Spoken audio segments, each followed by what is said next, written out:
हाय मैं डीएन वर्मा, स्वागत है मेरे channel biology by Verma sir में।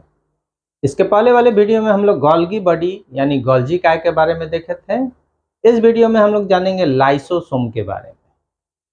तो लाइसोसोम जो है, इसको कहता है कि लाइसोसोम जो है सिंगल मेम्ब्रेनस सेल ऑर्गेनेल है। Lysosome is a single membranous cell organelle.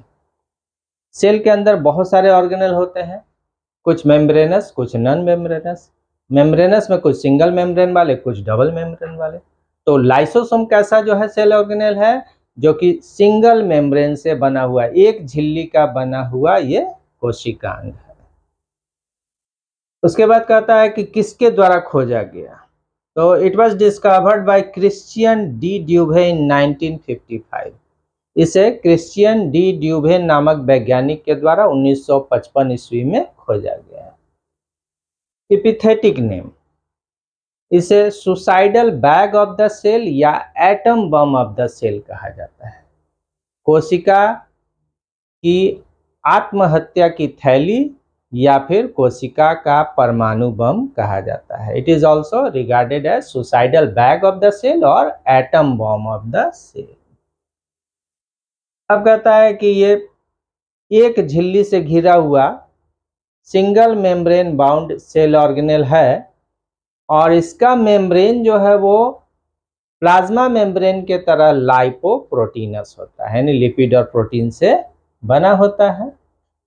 और इसके अंदर डाइजेस्टिव एंजाइम्स या हाइड्रोलाइटिक एंजाइम्स भरे रहते हैं। तो it is a membrane bound sac like structure, झिल्ली से घिरा हुआ, सिंगल मेम्ब्रेन से घिरा हुआ थैली नुमा संरचना है। The membrane is lipoproteinous in nature. Membrane इसका लिपिड और प्रोटीन से बना हुआ है, जैसा कि प्लाज्मा झिल्ली बना होता है। एंड इट कंटेन्स डाइजेस्टिव और हाइड्रोलाइटिक एंजाइम, और इसके अंदर पाचक या हाइड्रोलाइटिक एंजाइम्स भरे रहते हैं। अब जान लेंगे कि ऑरिजिन कहाँ से है। तो लाइसोसोम जो है दो जगह से ओरिजिनेट होता है, directly from ER and indirectly from Golgi body. Lysosome originates directly from ER and indirectly from Golgi body. यानी लाइसोसोम जो है प्रत्यक्ष रूप से इंडोप्लाज्मिक रेटिकुलम यानी अंतःप्रद्रव्यी जालिका से उत्पन्न होता है, और अप्रत्यक्ष रूप से गोल्जिकाय से उत्पन्न होता है, क्योंकि ईआर बनाता है गोल्गी को और गोल्गी बनाता है लाइसोसोम को। तो जब गोल्गी से उत्पन्न होगा तो कहेंगे इनडायरेक्टली उत्पन्न हो रहा है, और जब ईआर से उत्पन्न होगा तो कहेंगे डायरेक्टली उत्पन्न हो रहा है। तो इसके ओरिजिन के बारे में जान गए। अब इसके अंदर कौन कौन से एंजाइम्स भरे हुए हैं। तो जो सारे एंजाइम्स, जो डाइजेस्टिव एंजाइम्स भरे हुए हैं, सबको सम्मिलित रूप से हाइड्रोलाइटिक एंजाइम्स कहते हैं। All the enzymes present inside the lysosome are accumulately called hydrolytic enzymes. The enzymes include, जो एंजाइम्स है उसके अंतर्गत क्या क्या हैं। तो कहता है कि lipase for the digestion of lipids, वसा को पचाने के लिए इसके पास लाइपेज एंजाइम है। Proteases for the digestion of protein, protein को पचाने के लिए इसके पास प्रोटीएज है जो प्रोटीन पर काम करता है। ग्लाइकोसिडेजेज एक्ट ऑन कार्बोहाइड्रेट्स, ग्लाइकोसिडेज कार्बोहाइड्रेट्स पर काम करते हैं, उसको डाइजेस्ट करते हैं, उसको तोड़ते हैं। उसके बाद nucleases act on nucleic acids, nucleus जो है वो न्यूक्लिक एसिड यानी डीएनए आरएनए पर काम करता है, उस मॉलिक्यूल को तोड़ता है। सल्फाटेजेज, ये सल्फेट ईस्टर्स पर काम करते हैं। फॉस्फाटेजेज, और ये फॉस्फेट जो है वाले मॉलिक्यूल्स जो है, जैसे एएमपी है, एडीपी है, एटीपी है, टीपीपी है, ये सब पर जो है ये काम करते हैं।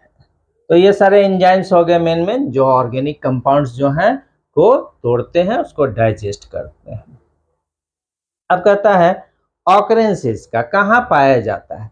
तो सबसे पहले जान लें कि ये प्रोकैरियोटिक सेल में नहीं पाया जाता है, ये लगभग सभी यूकैरियोटिक सेल्स में पाया जाता है, लाल रक्त कोशिकाओं को छोड़कर। It is absent in all the prokaryotic cells, it is found in most of the eukaryotic cells except RBC, RBC को छोड़कर। अब जान लेते हैं कि ये जो यूकैरियोटिक सेल में पाया जा रहा है, तो स्पेशली जो है कहाँ पाया जाता है, तो डाइजेस्टिव टिश्यू को बनाने वाले सेल्स में या फिर कहिए एपिथेलियल सेल्स में। These are specially found in the digestive tissues और एपिथेलियल सेल्स। अब ये समझ गए। उसके बाद जो है कहता है कि इसका साइज कितना है, तो इसका साइज जो है 0.2 से 0.8 माइक्रोन डायमीटर का होता है। तो इसका आकार हो गया। साइज कितना है, its size varies from 0.2 to 0.8 micron in diameter, यानी इसका व्यास जो है 0.2 से 0.8 माइक्रोन तक होता है।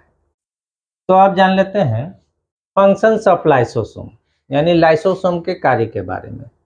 तो पहला फंक्शन है डाइजेशन ऑफ इंट्रासेलुलर पार्टिकल्स। ये सेल के अंदर के जो पार्टिकल्स हैं इसको डाइजेस्ट करने में भाग लेते हैं।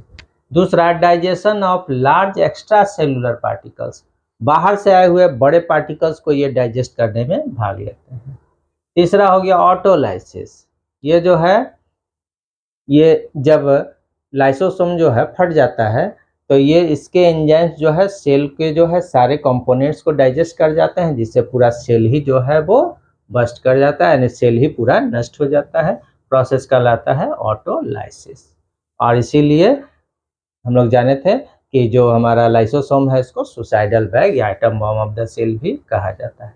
ऑटो मीन्स सेल्फ, लाइसिस मतलब टू ब्रेक, यानी सेल्फ डिस्ट्रक्शन, अपने आप को डिस्ट्रक्ट कर लेना। उसके बाद एक्स्ट्रा सेलुलर डाइजेशन, ये एंजाइम्स को बाहर निकाल कर भी कुछ पदार्थ को जो है डाइजेस्ट करने में मदद करते हैं, सेल से बाहर निकाल कर। और उसके बाद समसूत्री विभाजन को प्रारंभ करने में भी इनका योगदान माना जाता है, इनिशिएट्स माइटोसिस। और उसके बाद helps in penetrating sperm through the envelope of the ovum और एग। और अंडाणु के बाहर जो कोरोना रेडिएटा का परत रहता है इसको हटाकर शुक्राणु को अंडाणु तक ले जाने में मदद करता है, क्योंकि शुक्राणु के हेड पर एक्रोसोम जो पाया जाता है जिसके अंदर हाइड्रोलाइटिक एंजाइम्स भरे रहते हैं, ये एक्रोसोम क्या है, मॉडिफाइड लाइसोसोम है। तो ये देखें हम लोग ये लाइसोसोम के फंक्शन के बारे में। तो अगर आपको मेरा वीडियो अच्छा लगा हो तो मेरे वीडियो को लाइक कीजिए, शेयर कीजिए और मेरे चैनल को सब्सक्राइब कीजिए। धन्यवाद।